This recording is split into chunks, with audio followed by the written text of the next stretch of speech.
So dogme is often misunderstood.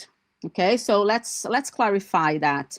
Dogme, I've seen people, I've seen teachers saying that dogme means teaching without planning, and it's not. Okay, dogme doesn't mean abandoning structure either.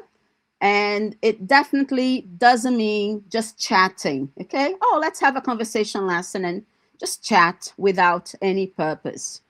Okay. So dogme simply means putting conversation, interaction, and learner generated language at the center of the lesson.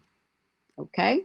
So what does that mean? Instead of planning every single language item in advance, we create conditions for communication to happen, okay? For communication to happen, rather than pre-planning, trying to predict everything that's going to happen in the classroom.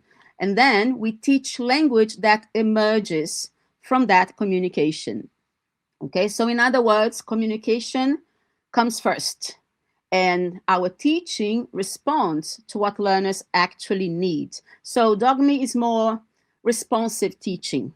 So when we teach this way, our role shifts quite a bit, actually, okay? So we are no longer following a fixed script, a fixed lesson plan. Instead, we are doing something much more dynamic. So we listen deeply, we notice language carefully, we try to adapt quickly in the moment. That is very important, okay? With things that happen in the moment. Excuse me. We ask genuine questions, not questions that we already know the answer, okay? But really genuine questions. And I would say, most importantly, we prioritize. I think that's the most important element in the dogme approach.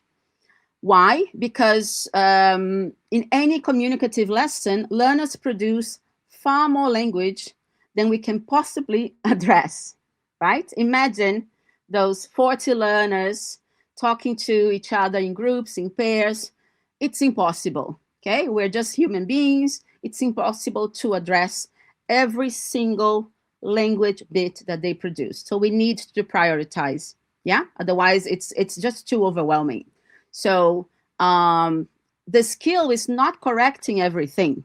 The skill is deciding what is worth focusing on.